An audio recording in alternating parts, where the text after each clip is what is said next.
नमस्कार, news point लेकर हाजिर हूं मैं राजीव। जहर जहर को काटता है, ये नुस्खा सभी ने सुना होगा, लेकिन अब हम राजनीति में इस नुस्खे को आजमाते हुए भी देख रहे हैं। इसकी शुरुआत यूपी चुनाव से, यानी उत्तर प्रदेश के चुनाव से, विधानसभा चुनाव से हो गई है, जो होने वाली है अभी विधानसभा की चुनाव जो है वो अगले 2-2.5 महीने में। और आप जानते ही हैं कि यूपी में हिंदुत्व का मुद्दा हर चुनाव के पहले गर्म हो जाता है। बीजेपी का काम बिना हिंदुत्व के नहीं चलता है, इसीलिए हिंदू हृदय सम्राट बनने को उतावले प्रधानमंत्री नरेंद्र मोदी हों या हिंदुत्व के फायर ब्रांड नेता सीएम योगी हों, हर बीजेपी नेता राम मंदिर, हिंदुत्व, अयोध्या और मथुरा, काशी, इन सब का राग अलापता हुआ दिखाई देता है। अब तक के चुनावों में इसका फायदा मिलता भी रहा है, लेकिन इस बार चीजें काफी बदल गई हैं, बदल चुकी हैं। बीजेपी सरकार कई मुद्दों पर फंसी है, जिसमें महंगाई है, बेरोजगारी है, कानून व्यवस्था है, और इन सब पर सरकार की खूब किरकिरी भी हो रही है। किसानों की समस्या भी है। उस पर प्रियंका गांधी जिस तरह महिलाओं की बात करके चुनावी एजेंडे को नया मोड़ दे रही हैं या मोड़ दे चुकी हैं, उसमें बीजेपी के लिए मुश्किल खड़ी हो सकती है। और ऐसे में बीजेपी को हिंदुत्व का ही सहारा था, मगर यहां भी कांग्रेस हिंदुत्व को हिंदुत्व से काटने में लग गई है। जी हां, ये बात जो शुरुआत में मैंने जहर जहर को काटता है, वो वहां से जो शुरुआत की थी, यहां हिंदुत्व को कैसे काटेगा, वही बात यहां करने की है और समझाने की कोशिश कर रहे हैं। कल सलमान खुर्शीद की किताब में कट्टर हिंदुत्व की तुलना आईएसआईएस और बोको हराम से करने पर हंगामा हुआ था, और इससे पहले कि बीजेपी चारों तरफ से कांग्रेस को घेर पाती, अब राहुल गांधी ने वर्धा से हिंदुत्व को लेकर एक नया प्रहार बीजेपी और संघ पर किया है। इस बीच यूपी के संभल में कांग्रेस नेता राशिद अल्वी ने जय श्री राम का जो नारा है, उस नारे का गलत उपयोग करने वालों की तुलना राक्षस काल नेमी से कर दी है। कांग्रेस के इन सारे नेताओं ने कहीं भी हिंदू धर्म की आलोचना नहीं की, बल्कि उस बात को गलत बताया जो हिंदू धर्म की आड़ में करने की कोशिश संघ और भाजपा कर रहे हैं, यानी हिंदुत्व का नाम लेकर कट्टरता फैला रहे हैं। और कांग्रेस ने इसी बात को चुनाव के पहले उठाया है, लेकिन बीजेपी ये साबित करने की कोशिश में लग गई है कि कांग्रेस और खासकर गांधी परिवार हिंदू विरोधी है। बीजेपी ने यह मान लिया होगा कि चुनाव से पहले वो कांग्रेस को एंटी हिंदू साबित कर देगी तो उसका फायदा मिलेगा, मगर बीजेपी का यह दांव इतना आसान नहीं लग रहा है, क्योंकि कांग्रेस हिंदुत्व पर बीजेपी को चौतरफा घेर रही है और इस वजह से सियासत में हिंदुत्व को लेकर नया तूफान खड़ा हो गया है। तो कौन खड़ा रह पाएगा इस तूफान में और किसे उड़ाकर ले जाएगा यह तूफान, इस पर आज हम चर्चा करेंगे। और हमारे साथ 3 खास मेहमान इस वक्त जुड़े हुए हैं। आइए तीनों खास मेहमानों से आपका परिचय करवाऊं। तीनों वरिष्ठ पत्रकार हमारे साथ हैं। हमारे साथ जुड़े हुए हैं doctor Rakesh Pathak ji, senior journalist हैं। राकेश जी, आपका स्वागत करता हूं। हमारे साथ जुड़े हुए हैं जयशंकर गुप्त जी, हमारे एजुकेटिव एडिटर। जयशंकर जी, आपका स्वागत है। और हमारे साथ जुड़े हुए हैं वरिष्ठ पत्रकार राजेश बादल जी। राजेश जी अभी अपनी कुर्सी पर बैठेंगे और आप लोगों से मुखातिब होंगे। और साथ साथ आप तमाम दोस्त, साथी, शुभचिंतक, आप लोग जुड़े हुए हैं इस कार्यक्रम में। जैसा आप जानते हैं ये 2 वे कार्यक्रम, यहां आप भी अपने विचारों को रख सकते हैं। राजेश जी भी हमारे साथ जुड़े हुए हैं। राजेश जी, आपका एक बार स्वागत करता हूं फिर से। तमाम दोस्तों, साथियों, शुभचिंतकों, आप सबका भी स्वागत है इस कार्यक्रम में। और जैसा जानते हैं आप कि ये 2 वे कार्यक्रम, इसमें आप भी अपनी बातों को, अपने विचारों को कमेंट बॉक्स के जरिए रख सकते हैं और अपनी बातों को देश दुनिया तक पहुंचा सकते हैं।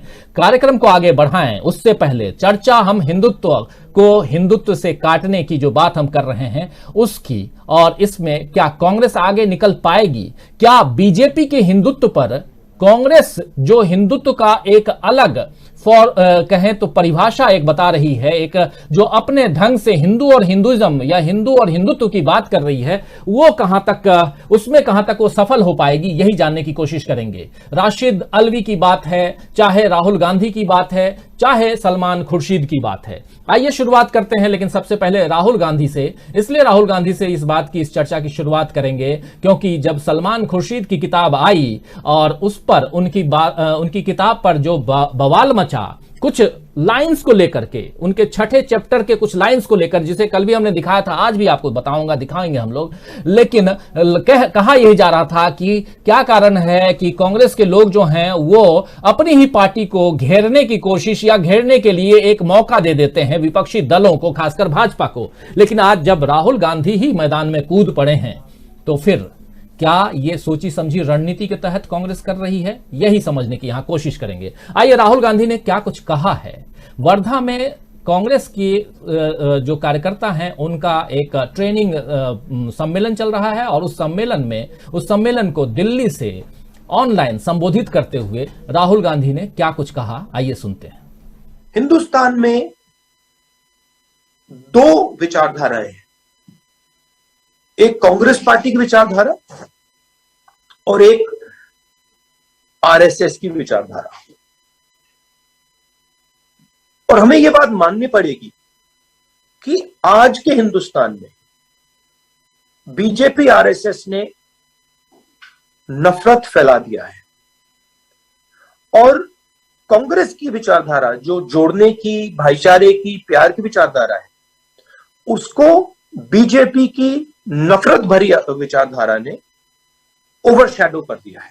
मिटाया नहीं है, हराया नहीं है, मगर उनका प्रोपगेशन 2014 से पहले विचारधारा की जो लड़ाई थी वो फोकस्ड नहीं थी।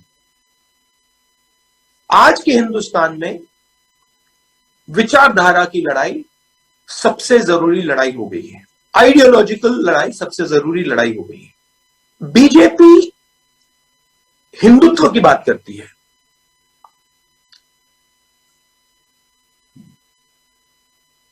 हम कहते हैं कि हिंदू धर्म में और हिंदुत्व में फर्क है, क्योंकि अगर फर्क नहीं होता तो नाम एक ही होता। हिंदुत्व को हिंदू की जरूरत नहीं होती या हिंदुत्व की जरूरत नहीं होती। अगर आप हिंदू हो तो हिंदुत्व की क्या जरूरत, ये नए नाम की क्या जरूरत। और ये जो हमारी विचारधारा है ये पुरानी है। इसमें मैं मानता हूं कि जिस शक्ति को हम शिव कहते हैं, शिवा कहते हैं, उसका ये एक प्रतीक थे। कबीर, गुरु नानक, महात्मा गांधी, बहुत सारे लोगों ने इस विचारधारा को अपनाया और फैलाया। उनके भी आइकॉन्स हैं, हमारे भी आइकॉन्स हैं। उनके आइकॉन सावरकर, हमारे आइकॉन महात्मा गांधी। राजेश जी, सीधे आपके पास आना चाहूंगा। ये आप अभी सुन रहे थे राहुल गांधी जी को, और राहुल गांधी बहुत सारी बातें कर रहे हैं सलमान खुर्शीद जी की किताब के बाद। हालांकि मैं चाहूंगा कि सलमान खुर्शीद का जब हम नाम ले रहे हैं तो उनकी किताब के किन किन जो वाक्य हैं उस पर एक बवाल मचा हुआ। चलिए वो थोड़ी देर बाद दिखाएंगे, समझने की कोशिश करेंगे। लेकिन उन्होंने जो हिंदुत्व की तुलना, खासकर जिस प्रकार इस्लाम में की तुलना आईएस और बोको हराम से होती है, और इसको लेकर के आईएस और बोको हराम का नाम उन्होंने क्या लिख दिया कि बवाल मचाने की कोशिश की गई। कल भी हम लोग चर्चा इस पे कर रहे थे। और आज राहुल गांधी ने इस बात को, हालांकि उन्होंने बोको हराम या आईएस की बात नहीं कही है, लेकिन आतंकवाद और तमाम बातें तो उन्होंने कही हैं। अभी सुन भी रहे थे। इनका एक दूसरा जो इंग्लिश वाला पार्ट है वो भी थोड़ी देर में सुनाएंगे। लेकिन ये समझना चाहूंगा आपसे कि इस वक्त जबकि चुनाव है, कहा यह जा रहा है कि क्या ये कांग्रेस के लिए सेल्फ गोल नहीं हो सकता है कि जब बीजेपी की जो पिच है, हिंदुत्व की पिच, जिस पर बीजेपी काफी मजबूत अपने आप को पाती है और हमेशा कोशिश करती है बीजेपी की उसी पिच पर वो चुनाव लड़े, और उसी पिच को खोदने की कोशिश अगर करेगी कांग्रेस तो कितना सफल हो पाएगी, ये आपसे समझना चाहूंगा। तब जबकि सामने उत्तर प्रदेश और उत्तराखंड जैसे राज्यों में चुनाव है। आपने बहुत महत्वपूर्ण इशारा किया है राजीव जी। उत्तर प्रदेश में चुनाव है, उत्तराखंड में चुनाव है, दोनों। उत्तराखंड तो देवभूमि कही जाती है और अभी आदरणीय प्रधानमंत्री जी केदारनाथ में धूनी रमा के आए हैं। तो ऐसे अवसर पर जब हिंदुत्व की बात छेड़ी जाती है और सलमान खुर्शीद की जो किताब आई है, तो उनके छठे अध्याय में जो मतलब मैं जितना समझा हूं और देखा हूं और जो मैंने अध्ययन किया है, उसमें उन्होंने केवल हिंदुत्व या हिंदूवादी ताकतों की धार्मिक कट्टरता पर ही आक्रमण नहीं किया है। उन्होंने मुस्लिम धर्मांधता जिसको कहते हैं, वो भी उसकी कट्टरता पर भी हमला बोला है। तो इस तरह से ये दोनों ये किताब दोनों धर्मों की कट्टरता पर हमला करती है। अब अगर हम उसमें से एक कट्टरता हटा दें तो ऐसा लगता है जैसे अर्थ जब हम बात कर रहे हैं कि वो केवल हिंदुत्व और हिंदूवादी ताकतों की कट्टरता की बात हो रही है या उसकी तुलना बोको हराम या आईएस से हो रही है, तो मैं थोड़ा सा असहमत हूं। अब सवाल यह है कि ऐसा क्यों हुआ कि एक पन्ने पर जो है कोई एकदम काला रंग पोत दिया गया और दूसरे पन्ने को पढ़ दिया गया।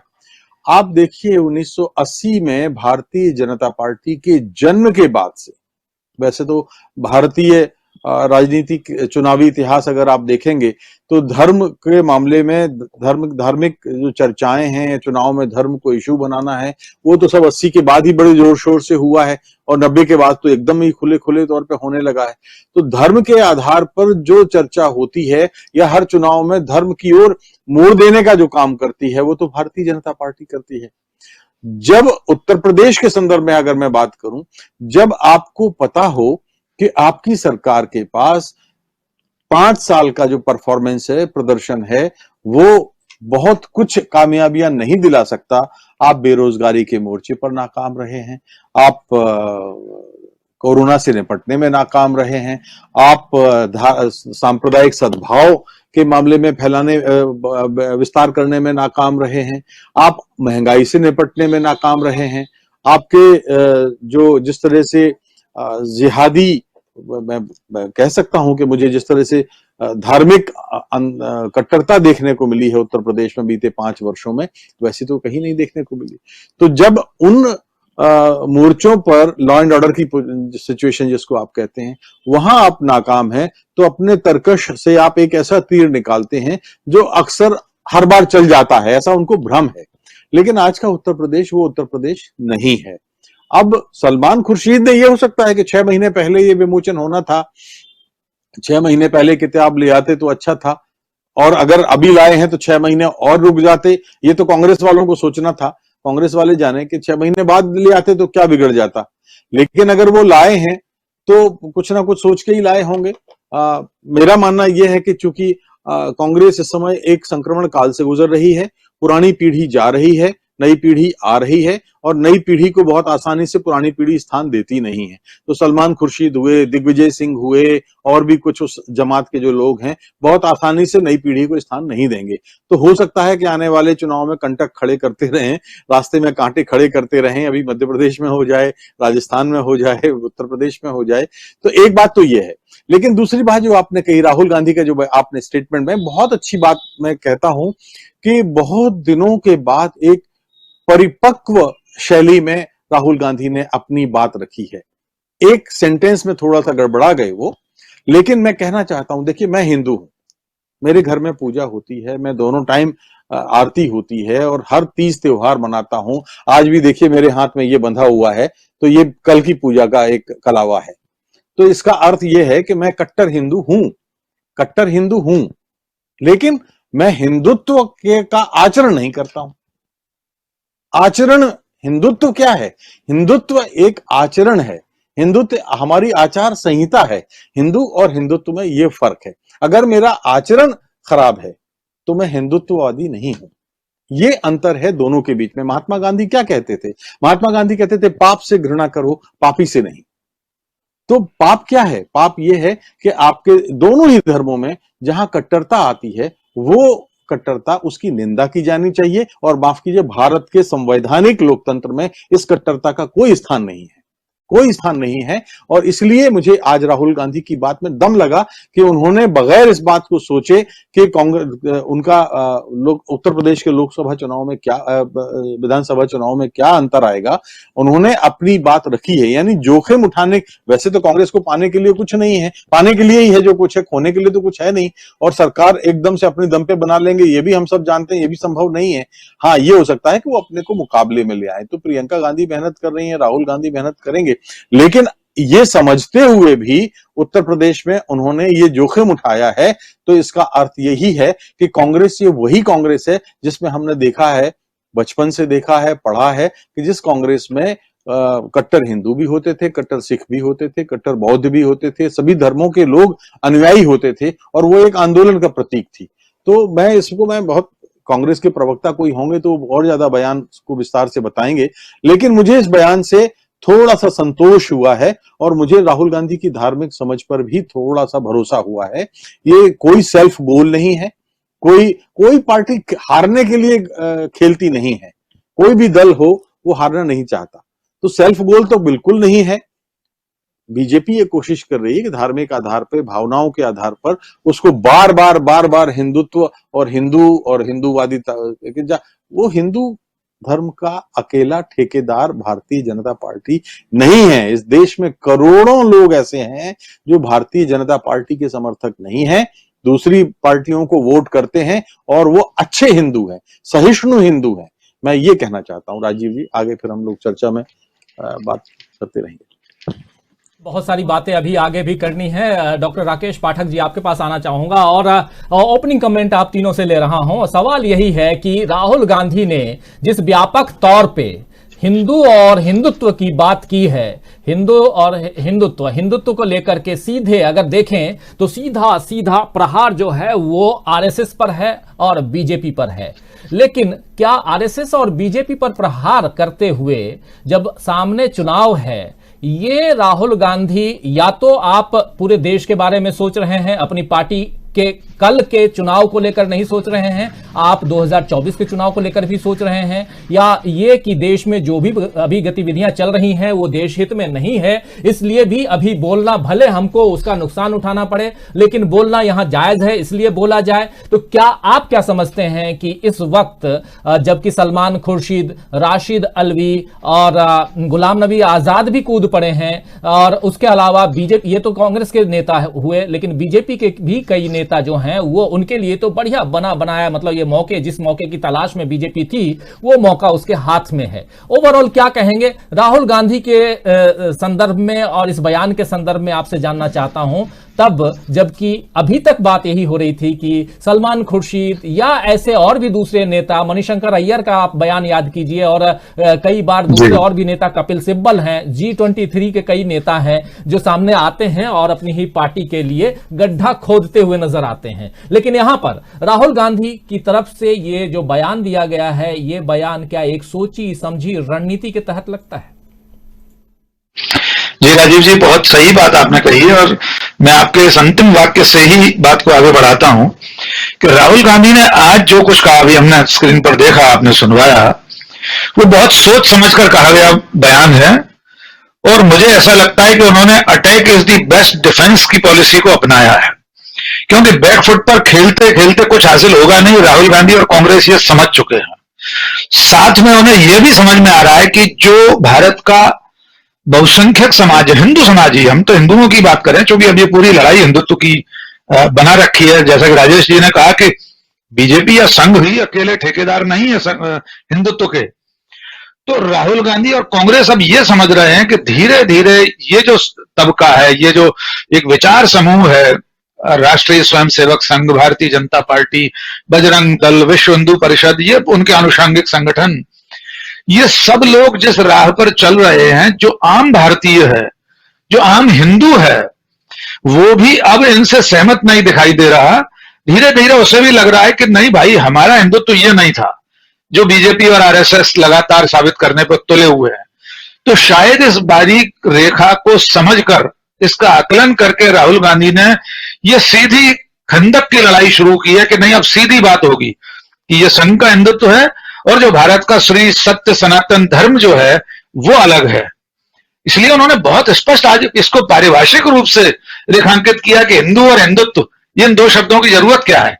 और सच्चाई यही है, जब आप संघ के हिंदुत्व को देखेंगे तो आपको समझ में आएगा कि सलमान खुर्शीद जो बात कह रहे हैं, हो सकता है वो थोड़ी अर्ली हो सकता है थोड़ी जल्दी लिखी गई हो, लेकिन जैसा कि एक आदर्श रूप में कहा जाता है कि कोई तालिबान एक दिन में नहीं बनता, कोई आईएस एक दिन में नहीं बनता, कोई बोको हराम एक दिन में नहीं बनता। किसी भी समाज में कट्टरता को पुष्पित पल्लवित होने के लिए एक निश्चित समय लगता है, 10 साल 20 साल। हम ये मान सकते हैं कि सलमान खुर्शीद ने 10 साल पहले शायद लिख दिया हो, यद्यपि जैसा कि राजेश जी बता रहे हैं कि उन्होंने मुस्लिम कट्टरपंथ पर भी निशाना साधा है, लेकिन भारतीय जनता पार्टी और संघ का जो नेटवर्क है, उनका जो सूचना और प्रसार का तंत्र है, वो इतना प्रबल है कि वे रस्सी को सांप बनाने में कामयाब हो जाते हैं। राहुल गांधी ने इस मौके पर, आपने बिल्कुल ठीक कहा और मुझे भी ऐसा लगता है, राहुल गांधी बार बार ये कहते भी, उनका मंतव्य भी होता है कि हमारी लड़ाई चुनाव जीतना नहीं है, हमारी लड़ाई भारत को बचाना है, भारतीयता को बचाना है। आइडिया ऑफ इंडिया लगातार वे कह रहे हैं, जो नेहरू युग की बात है, नेहरू की बात है आइडिया ऑफ इंडिया, और जिसे कांग्रेस सचमुच भूल गई थी। इसकी जिम्मेदार भी कांग्रेस है। आइडिया ऑफ इंडिया को धूल दूसरित करने वाली ताकतें जिस वक्त सर उठा रही थी, तब राहुल गांधी की कांग्रेस या कि सोनिया गांधी की कांग्रेस शुतुरमुर्ग की तरह रेत में मुंह छुपाए थी। जब ये पूरा सोशल मीडिया का तंत्र बढ़ रहा था, जिसमें ये सारी चीजें फैलाई जा रही थी कि अब हिंदू जाग गया है, छोटी छोटी चीजों पर हिंदू आहत हो जाता है, फिल्म के सीरियल के नाम से हिंदुत्व संकट में पड़ जाता है, हजारों साल पुराना, अगर इन्हीं का दावा मान लिया जाए संघ का कि दुनिया का सबसे पुराना धर्म है, तो वो तो पुराना धर्म एक ओटीटी प्लेटफॉर्म की सीरीज के नाम से नष्ट होने की कगार पर पहुंच जाता है। तो राहुल गांधी इस मानसिकता के खिलाफ सीधी लड़ाई लड़ने उतरे हैं। मुझे ऐसा लगता है आज उन्होंने जो शिविरार्थी वर्धा में हैं, उन्हें संबोधित करते हुए जो संदेश देने की कोशिश की है, वो मुझे लगता है, और वे लगातार ये संदेश बहुत दिनों से दे रहे हैं। लेकिन एक बात रेखांकित करना चाहूंगा राजीव जी, इस लड़ाई में राहुल गांधी खुद कांग्रेस में अकेले दिखाई देते हैं। जिस G23 की आपने बात कही, उनके कितने नेता हैं जो संघ और बीजेपी की इस कट्टरता के खिलाफ खुली लड़ाई लड़ते हैं, या इस तरह बेबाक तरीके से बोलते हैं। एक आध दिग्विजय सिंह जैसों को छोड़ दीजिए, जिनकी तो छवि ऐसी बना दी गई है कि एंटी हिंदू हैं, और वही मौका भारतीय जनता पार्टी तलाशती रहती है। राहुल गांधी ने आज जितने संतुलित शब्दों में अपनी बात कही है, तो इसमें से मीन मेख निकालने को भले उन्हें कुछ मिल जाए, सीधे कोई ऐसा आरोप नहीं लगा सकते कि राहुल गांधी ने हिंदुत्व के खिलाफ कोई बात कही है। वे ये साबित करने के लिए आगे बढ़ रहे हैं कि न हिंदुत्व वो है जो संघ और बीजेपी बताती है, और न हिंदू वो है जो सिर्फ तुम्हें वोट देते हैं। उस 33% या 37% के अलावा जो हिंदू हैं, जो भारतीय जनता पार्टी को वोट नहीं देते, वे श्री सत्य सनातन धर्म के उस पारंपरिक स्वरूप में विश्वास करते हैं जो संघ और बीजेपी के हिंदुत्व से इतर है। जी राजीव जी, फिलहाल शुरुआत में इतनी बात। बिल्कुल बिल्कुल, बहुत सारे सवाल आप छोड़ भी रहे हैं, और इन सवालों के साथ जयशंकर जी आपके पास आना चाहूंगा।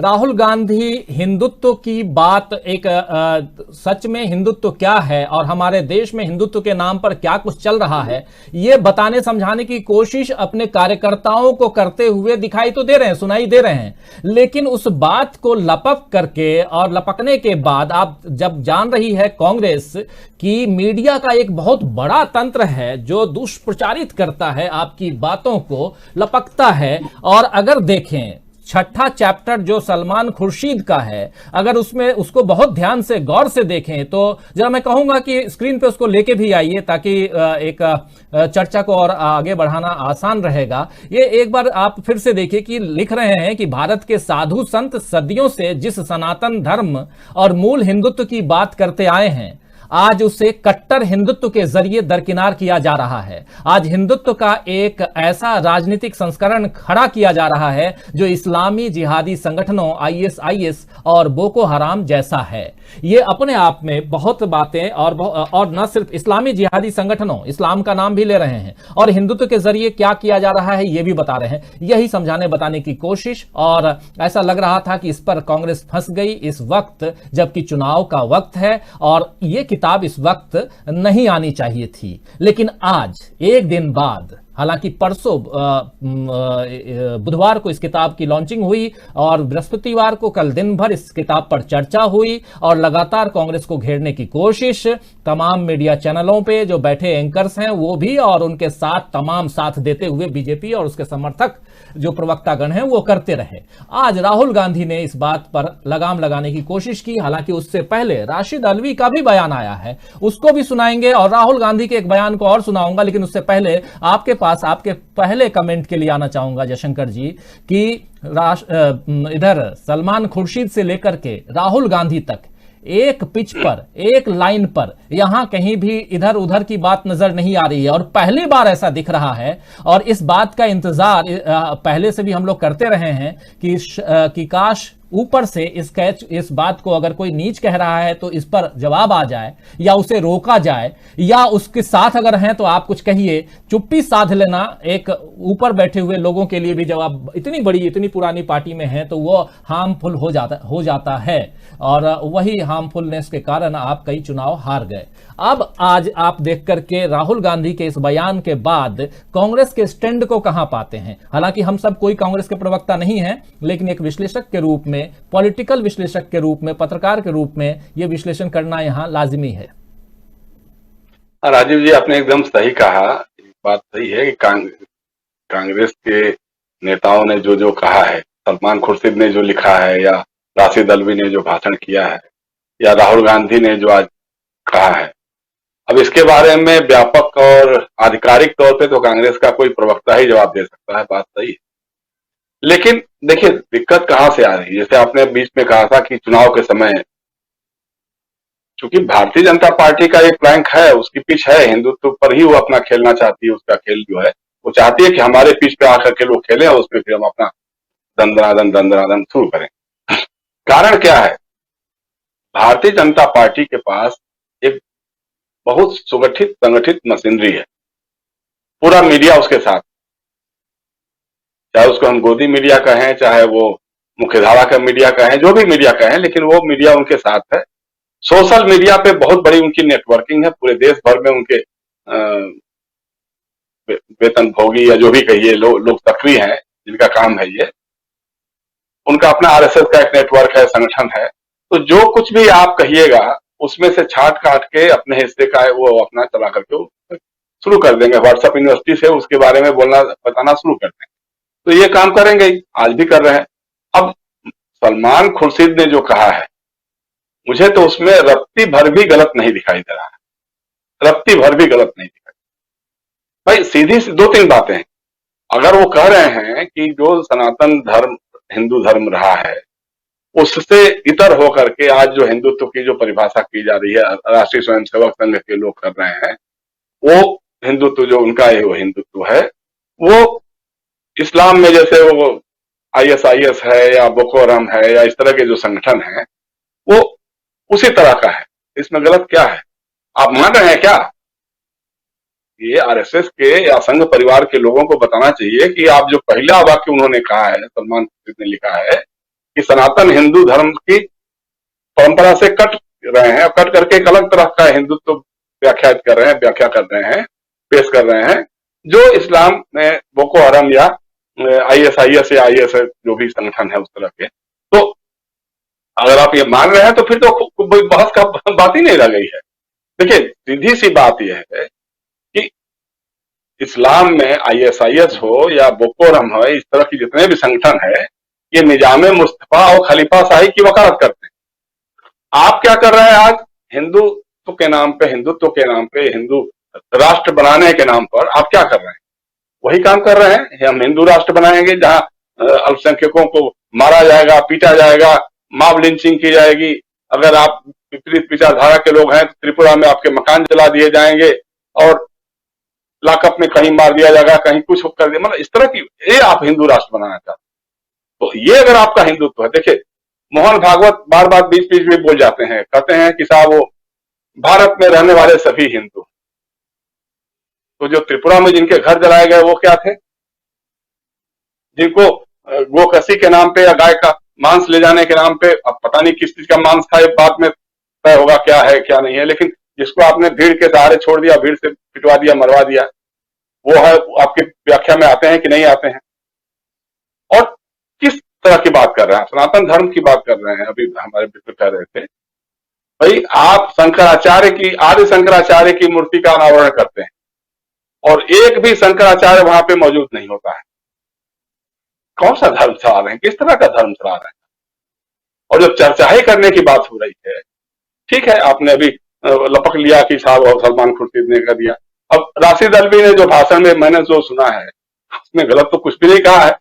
भाई जब लक्ष्मण को बाण लगता है मेघनाथ का और वो मूर्छित हो जाते हैं और पता लगता है कि साहब संजीवनी लेकर के हनुमान आएंगे तभी वो बचेंगे, और संजीवनी लेकर के आते हैं तो उनको रोकने के लिए कालनेमी नाम का जो राक्षस होता है वो वहां, और वो जय श्री राम का आगाज करता है। अब देखिए ये तो बात न तो वाल्मीकि में है न कहीं, देखिए रामानंद सागर के रामायण में है, उसको पढ़ पढ़ करके लोगों ने देख देख करके ये सब बातें शुरू कर दी। तो अब कालनेमी जो है जब जय श्री राम करता है तो हनुमान उतर जाते हैं, रुक जाते हैं, फिर उनको घुमाता फिराता इधर उधर है। तो उसी को उद्धृत करते हुए राशिद अल्वी ने कह दिया कि भाई आज भी बहुत सारे लोग जय श्री राम का नारा लगाते हैं, तो कहीं कालनेमी से तो प्रभावित नहीं है। तो अब इसका आप जवाब दे सकते थे, लेकिन इस पर आप चर्चा नहीं कर रहे हैं। आप उसको बस के तो हिंदू द्रोही है, तो भाई हिंदू धर्म का ठेका आपने लिया है क्या? या 3 हिंदू बैठे हुए, 4 हिंदू बैठे हुए, इसमें से तो किसी ने आपको पुरनोट लिख के नहीं दिया कि साहब हमारे बिहार पे आप बोलिएगा। हम आपसे छोटे हिंदू नहीं है मोहन भागवत या योगी आदित्यनाथ या नरेंद्र मोहन दामोदर दास मोदी, हम भी उतने ही हिंदू हैं जितने आप हिंदू होंगे। लेकिन हमारा हिंदुत्व गांधी का हिंदुत्व है, हमारा वीरगान का हिंदुत्व है, हमारा सर्वधर्म संभाव वाला हिंदुत्व है, हमारा सहिष्णुता वाला हिंदुत्व है। आपकी जैसे हम कहां से हो सकते हैं? तो आप जो कर रहे हैं, अब देखिए अभी आज की तारीख में क्या है, जब चूंकि हमारा मीडिया तो भाई व्याकुल भारत है ना, उसको तो बस लगता है कि टिटहरी एक होते ना, एक चिड़िया की साहब टांग उठाए रहती है कि आसमान गिरेगा तो हम रोक लेंगे, तो सरकार का कुछ नुकसान होगा तो उसको हमारे टिटहरी मीडिया रोक लेगा। कंगना रनौत ने इतनी भयानक बात कही है पद्मश्री का अवार्ड पाने के बाद कि हमारी आजादी झूठी है, भीख में मिली हुई है, और असली आजादी तो 2014 में मिली। इस पर किस मीडिया ने चर्चा कराई? किस मुख्यधारा के मीडिया ने चर्चा कराई? क्यों नहीं बहस कराया? क्यों नहीं पूछा कि अटल बिहारी वाजपेयी कौन सी आजादी वाले देश के प्रधानमंत्री थे? भाई लाल कृष्ण आडवाणी किस देश के, किस आजाद देश या गुलाम देश के उप प्रधानमंत्री थे? शर्म बेशर्मी की इंतहा हो सकती है, और उसको आपने पद्मश्री से सम्मानित किया। उस पर एक आरएसएस के नेता का, एक मोहन भागवत का, एक इसका मोदी का या योगी का कोई बयान नहीं आ रहा है। क्यों नहीं आ रहा भाई? आप बताओ, कहो कि या तो कंगना रनौत हमारी जो श्रद्धेय है, जो पद्मश्री के लिए हमने उसको उचित माना है, वो जो कह रही वही सही है। भाई आरएसएस पर्दे के पीछे कहता रहा, लेकिन अब इन लोगों से कहलवाता है ताकि कुछ चर्चा इसी पर चल जाए। तो ये बहुत सारी बातें चल रही हैं इस समय। उसकी कांग्रेस के साथ दिक्कत क्या हो रही है कि उनके पास अपनी कोई मशीनरी नहीं है, न तो सोशल मीडिया पर उस ढंग की कोई नेटवर्किंग है, न मीडिया में उनका कुछ उस ढंग का है बना हुआ है। अगर वो ढंग का काट करने में, चूंकि ये तो अपने ढंग से प्रचार करेंगे, कनफुआ तंत्र इनका सक्रिय हो जाएगा, उसके हिसाब से लग जाएंगे। आपके लोग तो बैठे रहेंगे जो G24 या जो भी कहिए, या जो भी नेता, मतलब G24 के अलावे भी जो नेता है, वो कितने लोग सामने खुल करके आ रहे हैं। भाई राहुल गांधी ने बहुत सही बात कही है, बहुत सही काम किया है। मैं बहुत पहले से आपके साथ भी, इस चैनल पर भी और चैनलों पर भी हम कहते रहे हैं कि कांग्रेस में आज बहुत जरूरी है जो कांग्रेस के इस सोच को समझाए, उनके कार्यकर्ताओं को कांग्रेस की रीति और नीति के बारे में समझाए। गांधी नेहरू पटेल का भारत क्या था, गांधी नेहरू पटेल की कांग्रेस क्या थी, उसके इथोस क्या थे, उसकी नीतियां क्या थी, या जो दूसरी विचारधारा, जैसे अब चूंकि वो तो ऑनलाइन थे, वो ऑनलाइन कितना बोले होंगे क्या मालूम नहीं है, उस पर सवाल जवाब हुआ कि नहीं हुआ उस विचार प्रशिक्षण शिविर में। लेकिन ये समझाने की बात है कि राष्ट्रीय स्वयंसेवक संघ का जो हिंदुत्व है और जो गांधी का हिंदुत्व है, या कांग्रेस का जो हिंदुत्व है, या हिंदू धर्म है, उसमें फर्क क्या है? अब आरएसएस के लोग क्यों नहीं बताते हैं भाई कि तुम्हारे हिंदुत्व में शूद्रों की स्थिति क्या होगी, पिछड़ी जातियों की स्थिति क्या होगी? तुम जो हिंदू राष्ट्र बनाना चाहते हो, उसकी कमान पेशवा लोगों को देना चाहते हो, चित्तपावन ब्राह्मणों को देना चाहते हो, वो समझाओ कि तुम्हारा हिंदू राष्ट्र क्या है। उसमें पिछड़ी जाति का आदमी होगा, दलित जाति का आदमी होगा, जिसको जब घोड़ी पे चढ़ने जाता है शादी ब्याह के समय में, तो तुम उसको मार मार के उसकी चमड़ी उधेड़ लेते हो। तो तुम्हारे हिंदू राष्ट्र में उसकी स्थिति क्या होगी? तुम्हारे राष्ट्रीय स्वयंसेवक संघ में एक भी दलित आदमी तुम्हारी राष्ट्रीय कार्यकारिणी में नहीं है, एक भी पिछड़ी जाति का आदमी नहीं है, एक भी महिला नहीं है तुम्हारे में। ये तुम्हारा जो हिंदू, इसको कांग्रेस के लोगों को या और लोगों को लोगों के बीच में ले जाने की जरूरत है, समझाने की जरूरत है। अब ये बात की बात है चुनाव के समय, अब चूंकि चुनाव में तो आपके पास, मैंने कहा ना कि आपके पास मशीनरी नहीं है, तो आप उसका कितना जवाब दे पाएंगे, कितना जवाब नहीं दे पाएंगे, उस तरह का कोई संगठन भी नहीं है। लेकिन बात सही है, इस पर आज नहीं तो कल इस पर चर्चा तो होनी होगी, चर्चा करनी होगी, चर्चा से भागने की जरूरत नहीं होगी। तो अच्छा कर रहे हैं राहुल गांधी, कांग्रेस के नेताओं को पहले समझाएं, कार्यकर्ताओं को तो बाद में समझाएं, पहले नेताओं का एक मंथन शिविर कर लें कि भैया देखो अब हम इस लाइन पे चलने वाले हैं, साफ साफ बात। विचारधारा की लड़ाई आज बहुत प्रबल हो गई है, क्योंकि राष्ट्रीय स्वयंसेवक संघ पूरी तरह से नग्न होकर के अपने नग्न रूप में फासिस्ट और मनवादी चेहरे के साथ सामने आ गया है।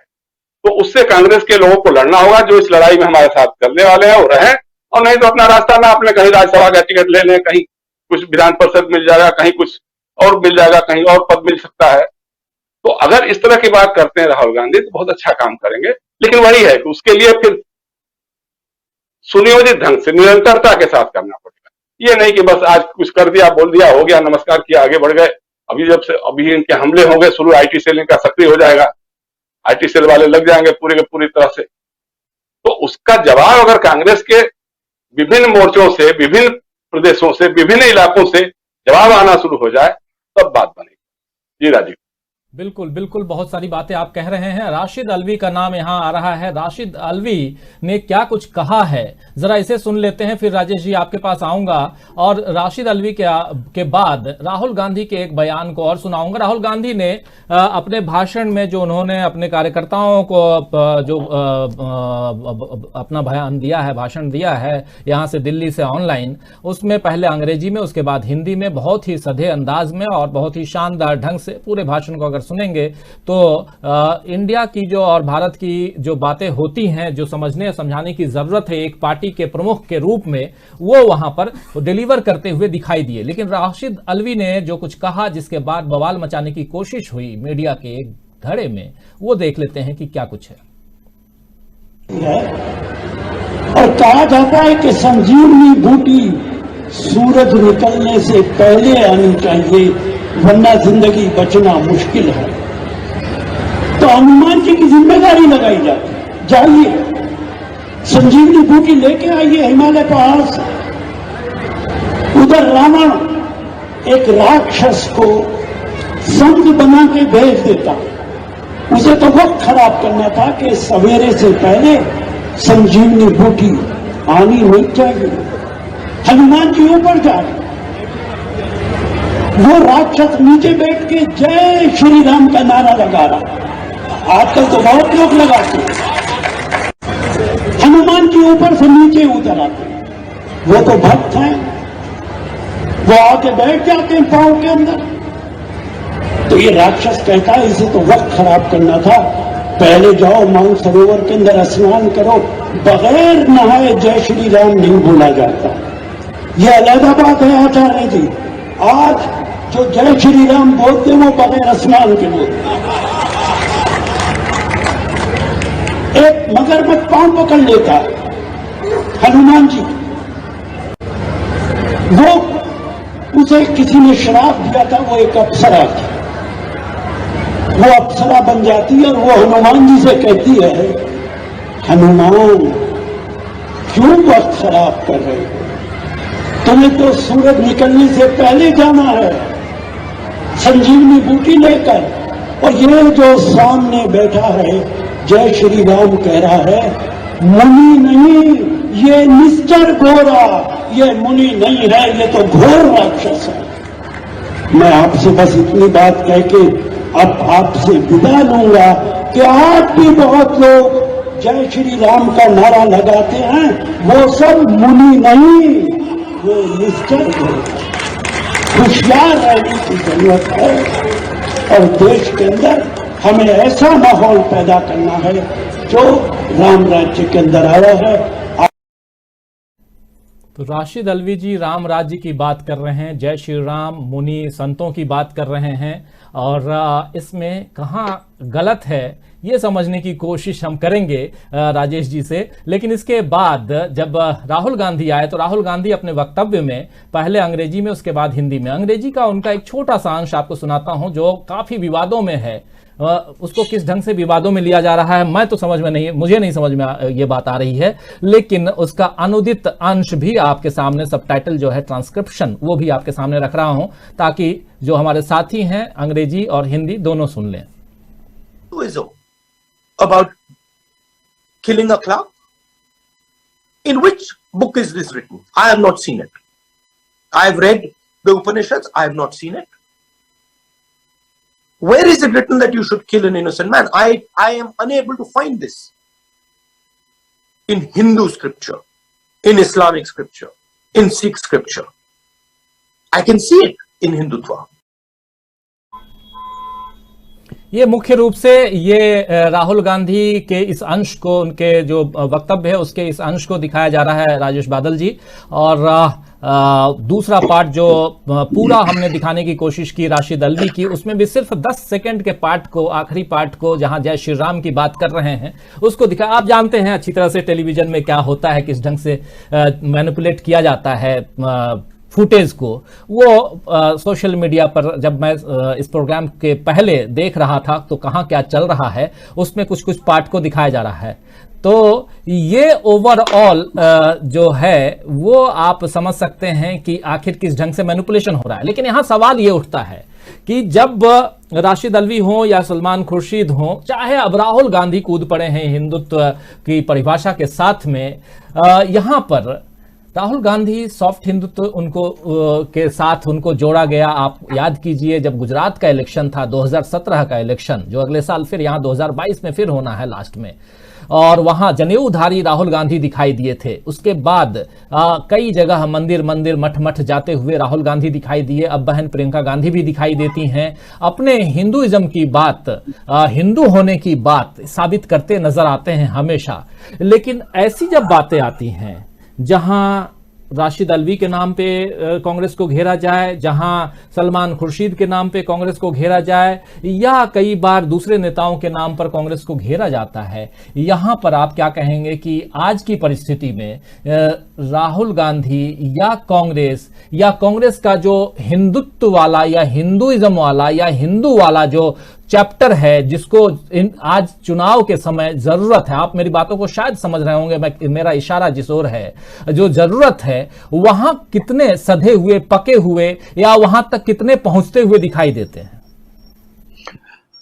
राजीव जी, जब तक अभी आपने जो राशिद अल्वी की जो कथन दिखाया है, मैंने ये कथन नहीं सुना था, और मैंने सोच रहा था हो सकता है कोई स्लिप ऑफ टंग हो गया हो या कुछ हो। हालांकि मुझे उसमें जो मैंने पढ़ा था जितना, उसमें भी मुझे कुछ भी आपत्तिजनक नहीं लग रहा था। लेकिन जब राशिद अल्वी का मैंने ये कथन सुना तो मुझे लगा कि शायद ऐसा विद्वत्तापूर्ण, ऐसा पांडित्य वाला जो भाषण है, मैंने मूर्खों की ही समझ में इसका अर्थ नहीं आएगा, इसके अलावा मैं कुछ नहीं कह सकता। राशिद अल्वी की बात वो समझ ही नहीं पाए। राशिद अल्वी वही कह रहे हैं जो तुलसीदास रामचरितमानस में कहते हैं, उग्र अंत न होय निबाहु, काल नेम जिम रावण राहु, और काल नेम कलि कपट निधानु, नाम सुमरति समर्थ हनुमानु। यानी इसका अर्थ क्या है?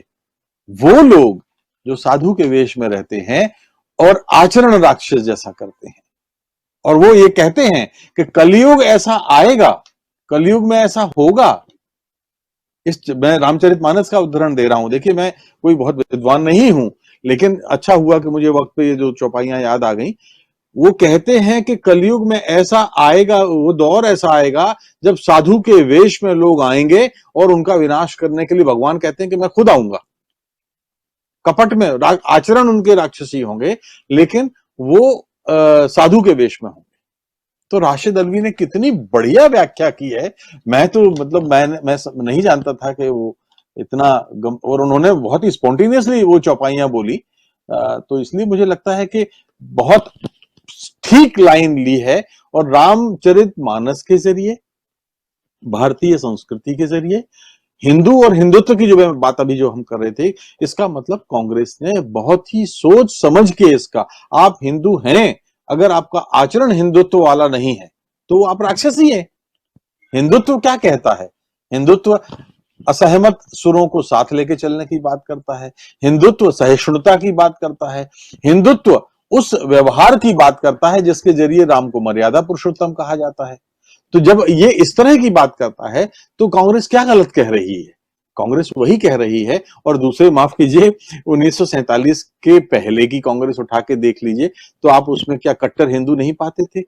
बहुत सारे हिंदू भी थे, बौद्ध भी, सभी जैसे भी हम लोग बात कर रहे थे, तो उसमें कहीं कुछ भी आपत्तिजनक नहीं है।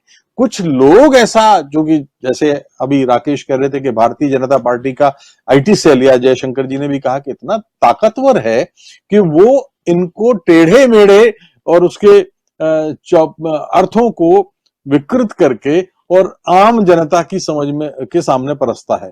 अब आम जनता को ये चौपाई शायद नहीं याद होगी कि उग्रयंत हो न हो निबाहु काल ने जिमी रावण राहु, किसको याद होगा? या हनुमान जी के सामने वो जो है एक राहु और रावण उस तरह से आएंगे और तब जो है साधु के वेश में आएंगे और उनका आचरण राक्षसी होगा। तो कॉमन मैन ये निश्चित रूप से भ्रम में आता है। लेकिन मुझे ऐसा लगता है कि इस बार कांग्रेस के लिए उत्तर प्रदेश में अब उसी रूप में आना आवश्यक है जिस रूप में उनकी पहचान रही है, ना सॉफ्ट हिंदुत्व ना हिंदुत्व। वो हिंदू अगर हिंदूवादी विचारधारा को भी मानती है तो वो उसने उसी मुस्लिम विचारधारा को भी उसी तरह से संरक्षण दिया है, सिखों को भी उसी तरह से संरक्षण दिया है, बौद्धों को भी उसी तरह से संरक्षण दिया है। उसमें भाई हम धर्मनिरपेक्ष सत्ता के लिए बात होती है ना, शासन धर्मनिरपेक्ष नहीं होगा, धर्मनिरपेक्ष होगा। शासन में बैठे लोग अगर धार्मिक हो जाएंगे तो फिर बड़ा मुश्किल हो जाएगा इस देश को चलाना। हिंदू अगर प्रधानमंत्री होगा तो वो कहेगा कि मैं मुस्लिमों को समंदर में फेंक दूंगा, सिखों को फेंक दूंगा, बौद्धों को फेंक दूंगा। तो हमारा शासन किसी धर्म से बंधा हुआ नहीं है, लेकिन उसमें बैठने वाले लोग धार्मिक नहीं हो सकते या किसी धर्म को मानने वाले नहीं हो सकते, ये हमारा संविधान थोड़ी कहता है। असल में हमने धर्मनिरपेक्षता की इस तरह की व्याख्या अपने लोगों के सामने नहीं की है। जी राजीव जी, बहुत अच्छे ढंग से आपने समझाया और बात बिल्कुल सही है कि हमने अपनी धर्मनिरपेक्षता की जो व्याख्या है इस ढंग से लोगों के सामने नहीं की है, और खासकर आज की जो पीढ़ी है उसे समझना होगा कि क्या हमारा देश जो है वो 2014 के बाद आज़ाद हुआ था। ये महत्वपूर्ण है। कोई लीज की बात करता है, कोई भीख की बात करता है, तो ये भी दुर्भाग्यपूर्ण है इस देश में। और ये सारी चीजें ऐसी आ रही हैं जिस पर चर्चा आम है और खासकर सत्ता पक्ष के लोग कुछ भी नहीं बोल रहे हैं, मजे ले रहे हैं क्योंकि उनको फायदा दिखाई दे रहा है। राकेश जी, जब एक अलग तरह का माहौल है, इस माहौल में बिल्कुल एक तरह की आंधी है, और इस आंधी में जहां गांधी से ज्यादा गोडसे का नाम लिया जा रहा है, जहां अभी आज ही इसी कार्यक्रम से पहले एक ट्वीट और देखा, एक आपको याद होगा, देश के गद्दारों को गोली मारो डैश डैश डैश, ये कहने वाले लोग जो हैं आज ट्विटर पे लिख रहे हैं कि 14 तारीख को बाल दिवस के रूप में नहीं मनाएंगे, हम इसका विरोध करेंगे। और अब वो नेहरू जी, कोई बच्चों से उनका कोई प्रेम नहीं था, ये था वो था, ये सारी चीजें। तो एक एक करके, चाहे गांधी हो, नेहरू हो, पटेल हो, सुभाष हो, कोई भी हो, सबको किनारे लगाना और अब तो ये कह देना कि वो तो भीख में मिली हुई आजादी थी, एक अलग आजादी की परिभाषा गढ़ना, और साथ साथ ये भी बताना, ये भी सुनने में, और कई लोग सुनते, मतलब मुझसे ही बात करते हुए कई लोग आए कि हमारे देश के शुरुआती 6 में से 4 शिक्षा मंत्री चूंकि मुस्लिम थे, इसलिए यहां का जो एजुकेशन का जो पूरा पैटर्न है वो इस्लामिक हो गया। ये तमाम बातें यहां रखी जा रही हैं, मतलब एक अलग तरह का, जो व्हाट्सएप यूनिवर्सिटी कहें या कुछ और कहें, लेकिन ऐसी बातों के बीच राहुल गांधी या कांग्रेस के नेता राशिद अल्वी की बात करें, चाहे सलमान खुर्शीद की बात करें, या और भी कई ऐसे बुद्धिजीवी नेता हैं जो अपनी बातों को रखने की कोशिश कर रहे हैं, समझाने की कोशिश कर रहे हैं, हिंदुत्व की परिभाषा बताने की कोशिश कर रहे हैं कि हमारा देश क्या है, सनातन धर्म क्या है, हिंदू क्या है, या सिख क्या है, बुद्धिज्म क्या है, ये तमाम बातें बताने की कोशिश कर रहे हैं। और जो एक बड़ा तबका है, जो बहुसंख्यक वर्ग हिंदुओं का, उनको भी साधने की कोशिश में लगे हुए हैं, और होना चाहिए, उसमें कोई दो राय नहीं। अगर मैं हिंदू हूं और मैं मंदिर नहीं जाऊंगा तो जाऊंगा कहां? और जाना चाहिए मुझे। और अगर मैं राजनीति कर रहा हूं तो मुझे और भी थोड़ा सा उसमें वो करना चाहिए ताकि एक बड़ा वर्ग हमारे साथ जुड़े, इसमें कोई दो राय नहीं है। लेकिन साथ साथ जो एक बड़ा तबका दूसरी दिशा में है, उस तक आपकी बात पहुंचेगी कैसे? आप कैसे अपनी बातों को, जहां आपकी बातों को तत्काल खारिज कर दिया जाता है। आप याद कीजिए, राहुल गांधी जब प्रधानमंत्री नरेंद्र मोदी से संसद में मिले, गले मिलने गए, तो उन्होंने प्यार से बोला आप हमसे नफरत करोगे, मैं आपसे प्यार करूंगा। और वो जाकर गले मिले। तपाक से प्रधानमंत्री नरेंद्र मोदी ने कहा ये गले पड़ गए। तो जहां गले मिलना को गले पड़ना कहा जाता हो, वहां आप हिंदुत्व की परिभाषा कैसे बताएंगे? जरा समझाइए मुझे।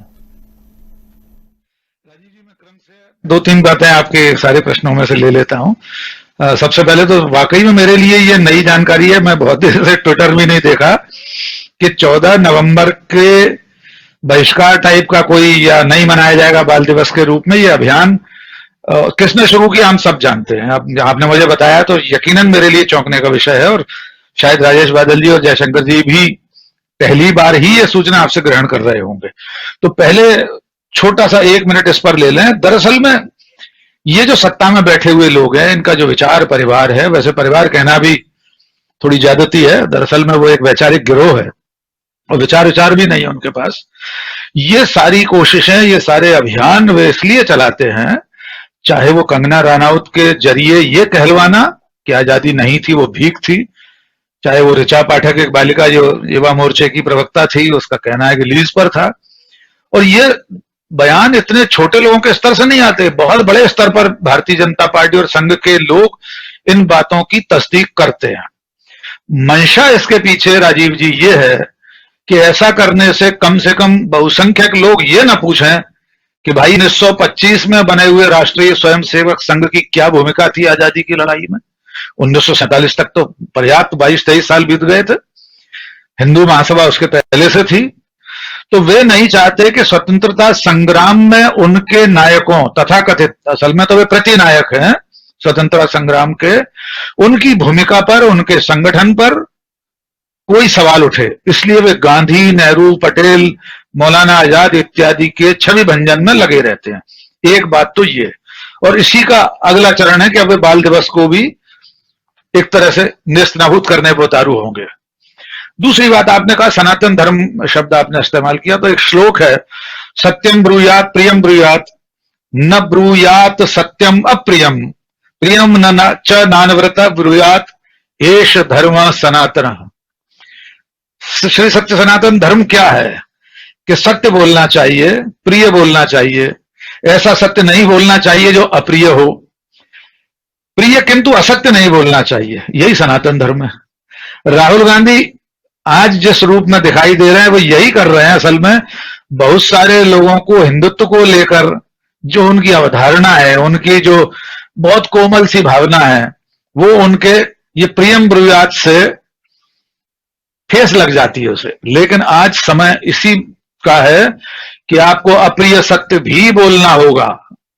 चाहे इस श्लोक में यह कहा गया हो कि अप्रिय सत्य न बोलें, लेकिन युग धर्म, आज का राष्ट्र धर्म, नागरिक धर्म, सब कुछ ये कहता है कि सत्ता से सवाल करते समय भले ही अप्रिय लगे, लेकिन वो अप्रिय सत्य भी बोलना होगा। दो बातें। तीसरी बात, आपने पूछा कि ये सब चीजें चुनाव के मौके पर, बार बार आपने चुनाव की बात कही, और इसके नुकसान भी हो सकते हैं, कांग्रेस और राहुल गांधी जानते होंगे। लेकिन संघ और बीजेपी ऐसा समझते हैं कि मंदिर जाना सिर्फ उनका अधिकार है, श्लोक पढ़ना उनका अधिकार है, जय श्री राम के नारे लगाना उनका अधिकार है, हिंदुत्व की बात करना उनका अधिकार है, जनेऊ पहनना उनका अधिकार है। और पूरी की पूरी 2014 की 26 मई की शाम 7 बजे एक संविधान संशोधन हुआ, जो आप लोगों के, हम सब लोग भूल जाते हैं। असल में वो अघोषित संविधान संशोधन लिखित में नहीं आया कि कल प्रातःकाल के बाद राजनीति करने का अधिकार सिर्फ भारतीय जनता पार्टी के पास रहेगा, किसी राजनीतिक दल को राजनीति करने का कोई अधिकार नहीं होगा। ये संविधान संशोधन भूल जाते हैं राहुल गांधी और राजीव रंजन श्रीवास्तव भी, हम सब लोग भूल जाते हैं। तो हमें और इस देश को यह स्वीकार कर लेना चाहिए कि राजनीति सिर्फ भारतीय जनता पार्टी करेगी, मंदिर सिर्फ बीजेपी के नेता जाएंगे, हिंदुत्व की बात सिर्फ बीजेपी के लोग करेंगे। इसलिए जब कोई और करेगा तो उन्हें अपनी जमीन खिसकती हुई दिखाई देगी। राजेश बादल जी ने इतने अच्छी तरीके से काल नेमिजिम रावण वाला पूरा दोहा भी सुना दिया, और जिस तरह राशिद अलवी ने कहा कि सचमुच मुझे भी आश्चर्य हुआ, उसमें एक शब्द भी ऐसा नहीं है। वे सिर्फ यही तो सचेत कर रहे हैं कि हिंदू समाज को ऐसे लोगों से बचना चाहिए, सतर्क रहना चाहिए जो मुनि का या ऋषि का वेश रखकर राक्षसी या रावण वाली प्रवृत्ति वाले हैं। ये सामान्य सी बात है। साधु संत अपने प्रवचनों में कहते हैं, ये कांग्रेस के नेता ने कह दिया वो मुसलमान है इसलिए गलत हो गया। तो ये वोटों के ध्रुवीकरण के लिए सोची समझी रणनीति होती है भारतीय जनता पार्टी की। प्रियंका गांधी की सभा बनारस में हुई, उसमें अजान के वक्त अजान पढ़ी गई या अजान हो रही थी, पढ़ी गई उस वक्त, उसका उतना सा वीडियो क्लिप चला दिया आईटी सेल ने बीजेपी के, और बता दिया कि मुसलमानों को याद किया गया सिर्फ, जबकि उससे पहले गुरुबाणी हुई। खुद प्रियंका गांधी ने दुर्गा सप्तशती में से श्लोक पढ़ा। तो ये जो झूठ का तंत्र है, ये जो नफरत की फैक्ट्री है, वो इतनी बड़ी है उनकी कि राहुल गांधी को और उनके पूरे तंत्र को बड़ी लड़ाई लड़ना पड़ेगी इसके लिए। और अगर बहुत स्पष्ट, शायद राजेश बादल जी ने कहा कि या जयशंकर जी ने, कि सॉफ्ट हिंदुत्व और हार्ड हिंदुत्व कुछ नहीं है, सीधी लाइन लेना पड़ेगी कि संघ का जो हिंदुत्व है वो हिंदुत्व नहीं है। जो सत्य सनातन धर्म है वो है जो वसुदैव कुटुंबकम की बात करता है। मोहन भागवत जिस दिन ये कहते हैं कि हमारा डीएनए एक है, उसके एक महीने बाद वे खुद ये बयान देते हैं कि देश इसलिए तरक्की नहीं कर पा रहा कि मुसलमानों की वजह से, मुसलमानों के धर्मांतरण की बात करने लगते हैं। 15 दिन पहले कहते हैं डीएनए एक है। त्रिपुरा का आपने जिक्र किया, सब खामोश हैं। तो ये जो पूरा एक विचार समूह है इनका, ये सामाजिक ताने बाने में धार्मिक विद्वेष, समाज की धमनियों में धार्मिक विद्वेष को भरकर सिर्फ राजनीतिक अपने उद्देश्यों की पूर्ति करना चाहते हैं। इसलिए आज आज आपने जिस विषय पर डिबेट की, मुझे न राहुल गांधी के किसी पूरे बयान में एक लाइन आपत्तिजनक लगी, न राशिद अलवी के, और सलमान खुर्शीद की किताब का बहुत स्पष्ट राजेश बादल जी ने आकलन करके बता दिया कि वे तो दोनों तरफ की कट्टरता के खिलाफ आवाज उठा रहे हैं, और हम और आप भी वही हैं। हमें किसी की कट्टरता मंजूर नहीं है, ना इस्लामिक ना हिंदुओं की। और इस देश को अगर बचाना है तो दोनों कट्टरता से बराबर से लड़ना होगा। हम ये नहीं कर सकते कि हम बहुसंख्यक हिंदू समाज वाले देश और समाज हैं तो हम हिंदुओं की कट्टरता पर खामोश रहें, सिर्फ मुस्लिम कट्टरता पर ही स्यापा करते रहें, यह संभव नहीं है। राजीव जी। जी राजीव जी, बिल्कुल सही बात आप कह रहे हैं। और यहाँ इस्लामिक कट्टरता की बात तो खूब होती रही है, लेकिन जब हिंदुत्व और या हिंदू कट्टरता की बात जब होती है या जब की जा रही है तो यहां पर बवाल मचना लाजमी है और मचाया जा रहा है। लेकिन दूसरी तरफ जयशंकर जी, इस पूरे मसले को अगर देखें तो राहुल गांधी ये जो बहुसंख्यक हिंदू हैं उनको सचेत करते हुए नजर आ रहे हैं। अगर इसकी गहराई को देखें तो हिंदुत्व के नाम पर कैसे उन्हें छला जा रहा है, कैसे उनके साथ धोखा हो रहा है, यही बात तो राहुल गांधी कहते हुए नजर आ रहे हैं, यही बात राशिद अलवी कहते हुए नजर आ रहे हैं, यही बात सलमान खुर्शीद कहते हुए नजर आ रहे हैं, और यही बात कहते हुए राजेश बादल जी भी और डॉक्टर राकेश पाठक जी भी, और साथ में अभी थोड़ी देर पहले आप भी कह रहे थे। लेकिन इस बात को इस बहुसंख्यक हिंदुओं के बीच बहुत ही अच्छे ढंग से कि राहुल गांधी की बात लोग सुने समझें, या राहुल गांधी ही नहीं कांग्रेस के जो नेता ये बात रखने की कोशिश कर रहे हैं वहां तक पहुंचे। क्या आपको लगता है कि इस वक्त चुनाव के समय, हालांकि देश में हमेशा चुनाव है, इसके 5 राज्यों के चुनाव के बाद फिर चुनाव आ जाएगा और उसमें फिर गुजरात भी रहेगा, उसमें फिर हिमाचल प्रदेश भी रहेगा, उसके बाद फिर अगले साल बढ़िए तो मध्य प्रदेश और पश्चिम मध्य प्रदेश, छत्तीसगढ़, राजस्थान का चुनाव रहेगा। तो चुनाव होंगे, उसके आगे और बढ़िए तो फिर लोकसभा का चुनाव। तो आखिर अपनी बात तो पहुंचानी रखनी तो पड़ेगी ही। तो मैं ये जानना चाहता हूं कि क्या ये जो रणनीतिक तौर पर अगर कांग्रेस इस काम को कर रही है तो ये क्या बिल्कुल सटीक है, सही है, या रणनीतिक तौर पे इसमें और गुंजाइश है, अपने अंदर खाने में और ठीक करने की जरूरत, बाहर लोगों को, जो जनता है, जो वोटर्स हैं, जो तबका जो कांग्रेस से बिदका हुआ है, दूर है, उनको अपनी ओर लाने की और कोई दूसरी रणनीति, इन तमाम पहलुओं पे थोड़ा आपसे चर्चा चाहता हूं। हालांकि समय खत्म हो गया है, आप लोगों से भी चाहूंगा कि 10 मिनट का समय मुझे और दें और इस बात को, इस चर्चा को तभी पूरा हो, मतलब अपनी चर्चा पूरी हो पाएगी। थोड़ा इस पर आप प्रकाश डालिए, क्योंकि तमाम चीजें हम आपके सामने, हम सबके सामने अब फ्रेम्ड हैं, सबकी बातें हम यहां रख चुके हैं। राशिद अल्वी ने क्या कहा वो भी, सलमान खुर्शीद के 6ठे अध्याय में क्या है जिसको लेकर बवाल मचा हुआ है, राहुल गांधी ने क्या कहा उस पर भी। अब आखिर में रणनीति क्या हो? नहीं, रणनीति तो कांग्रेस के रणनीतिकार तय करेंगे, वो बताएंगे कि क्या होनी चाहिए, कैसे काम करेंगे, ये इसमें हम लोगों का कोई दखल नहीं है, कहीं उसका ये नहीं है।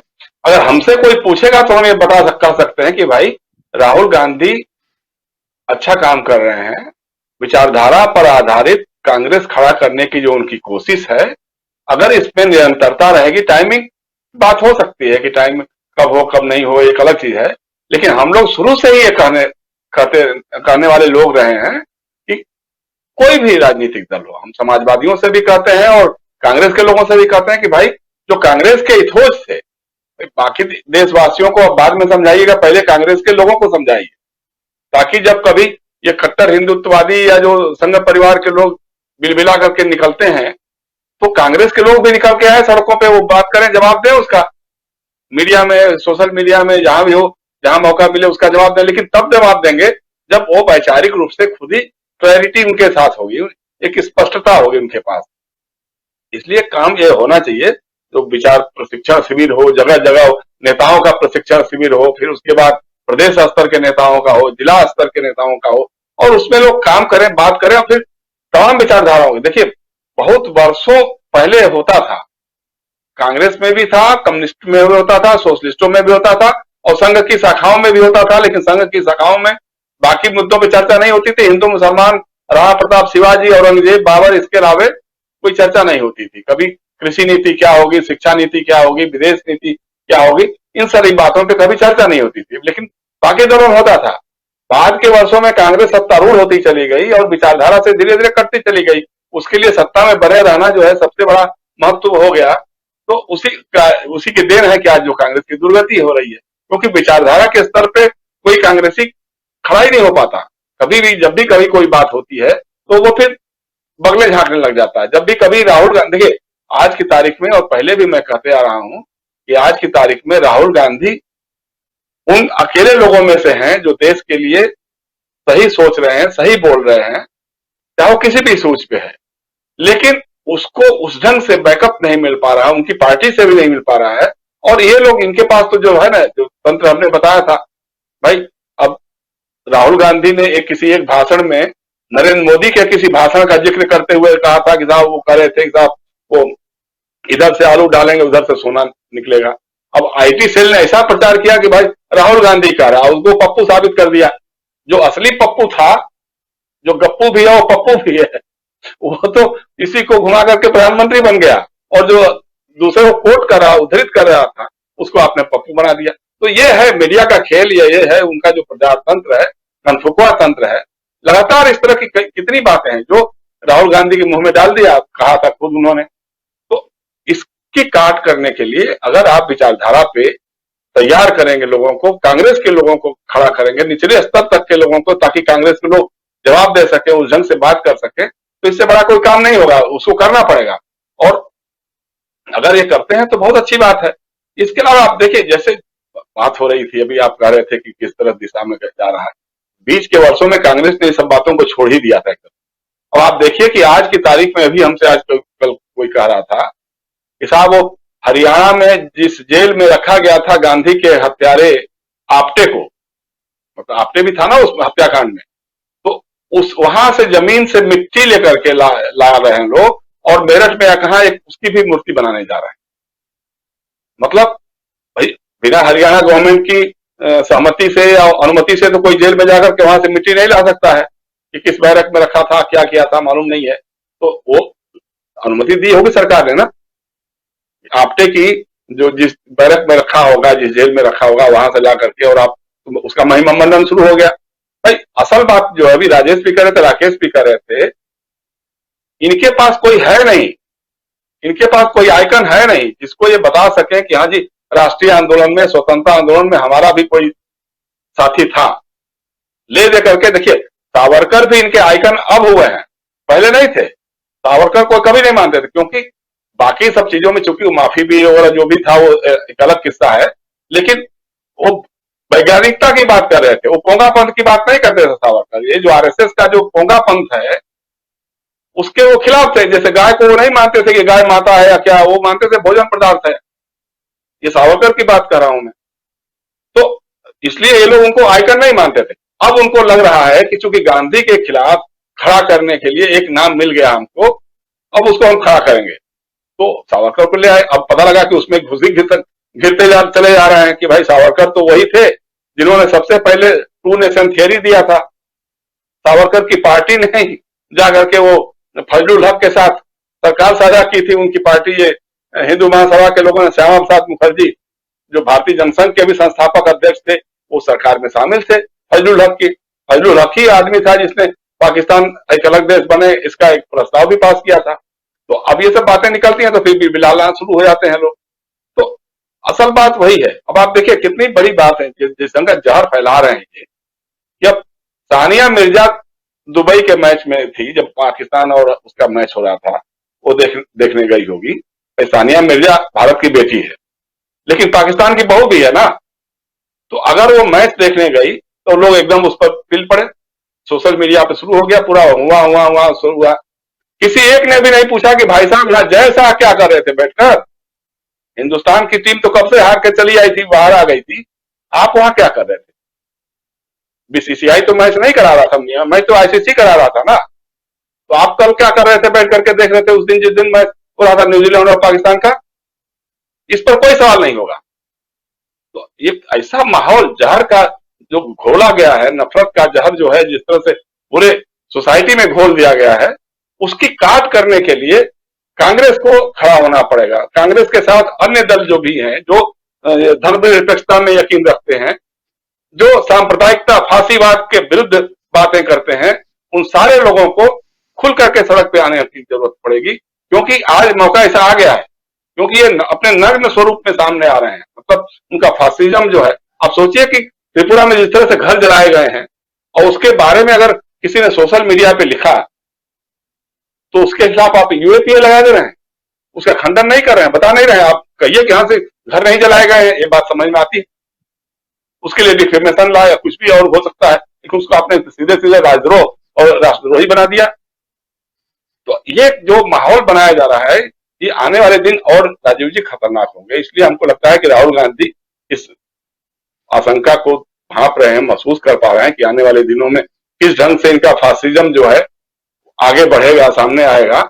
इसके लिए अगर तैयारी कर रहे हैं कांग्रेस के लोगों में तो एक अच्छी बात कर रहे हैं। और बीच में जैसे कहा ना हमारे मित्रों ने कि भाई हम धर्मनिरपेक्षता के कायल हैं लोग, हमको सांप्रदायिकता, हमको कट्टरपंथ, चाहे वो इस्लाम का कट्टरपंथ हो, चाहे वो हिंदुत्व का हो या हिंदू राष्ट्र का हो, हमको मंजूर नहीं है।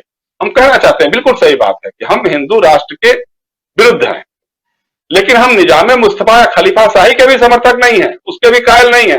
अगर कोई ये सोचता है कि नहीं साहब हिंदुत्व का विरोध करने का मतलब, हिंदू राष्ट्र का विरोध करने का मतलब कि आप इस्लामाइजेशन, इस्लामीकरण की बात कर रहे हैं, उसके खलीफा शाही की बात कर रहे हैं, गलत बात।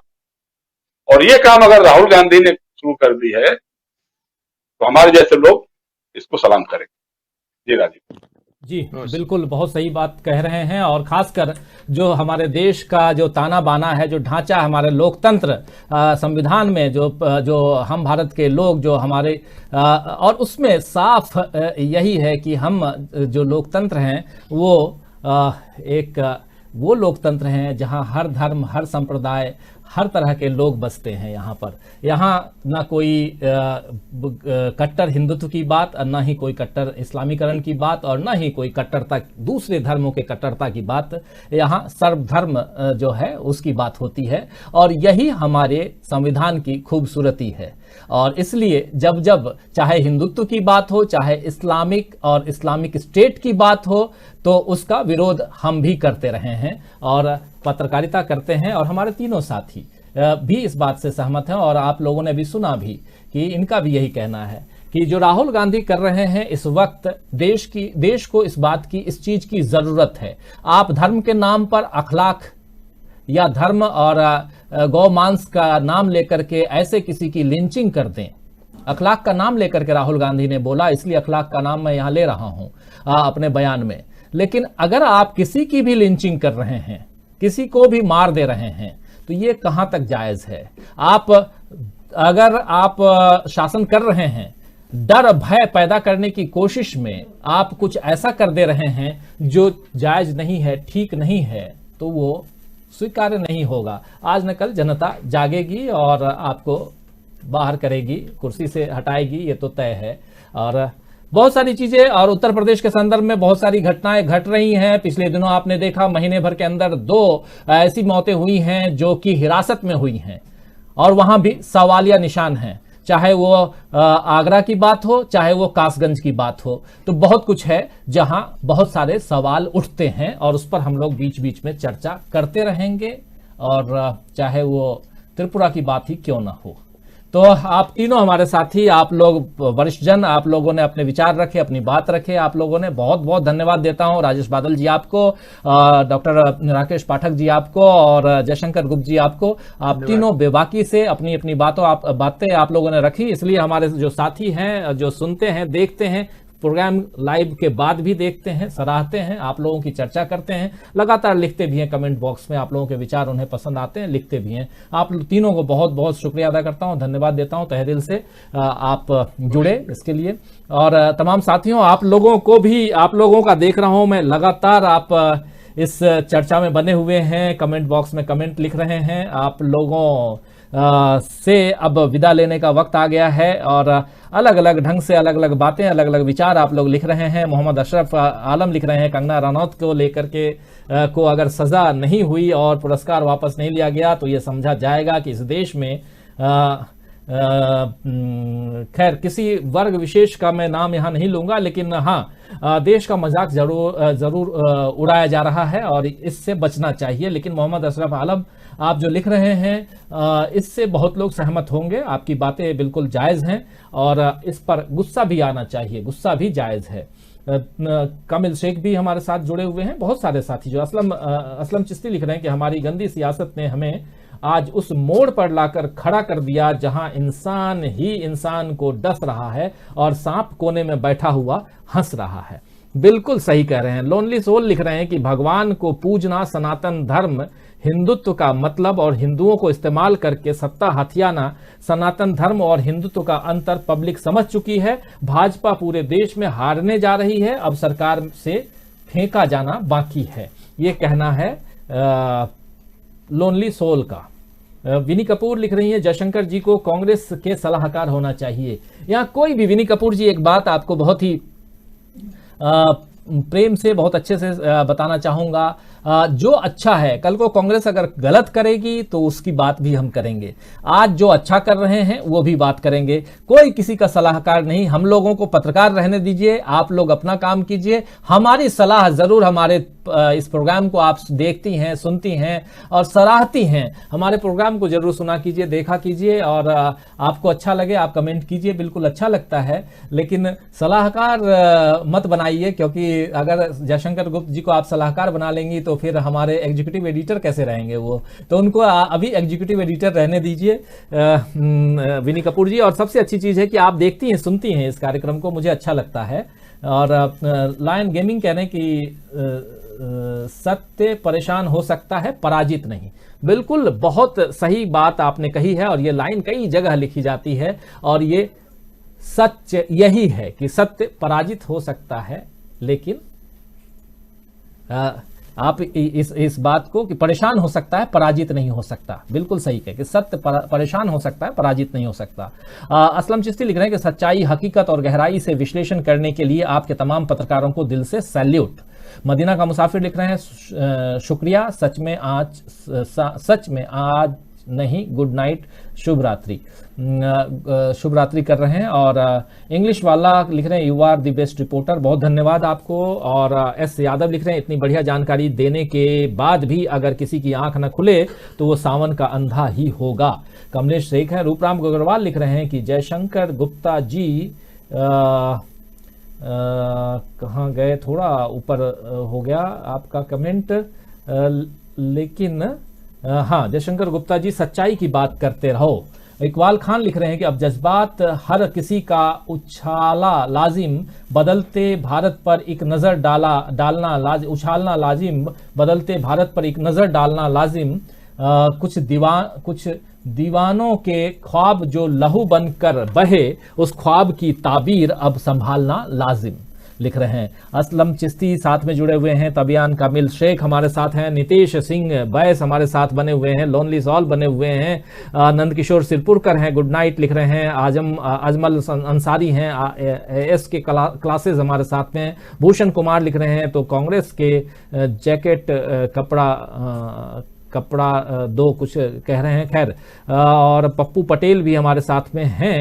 और इसके अलावा बहुत लोग, इकबाल खान भी हमारे साथ में बने हुए हैं। नितेश सिंह बैस भी हैं और इफ्तिकार अहमद भी, अशोक सक्सेना भी हैं, जो लिख रहे हैं कि मेरे देश को न कट्टर हिंदुत्व चाहिए और न कट्टर इस्लाम चाहिए। देश को धर्म निरपेक्षता चाहिए और शासक धर्म निरपेक्ष ही होना चाहिए। राहुल गांधी, सलमान खुर्शीद, राशिद अलवी ने बहुत सही कहा, कांग्रेस को सलाम, ये कह रहे हैं। मोहम्मद हुसैन भी और अशरफ भी और तैबिन। अब तमाम दोस्तों, आज विदा चाहता हूं आप लोगों से। कल शाम फिर 7 बजे हाजिर होऊंगा और तब तक जुड़े रहिए हमारे दूसरे कार्यक्रमों के साथ।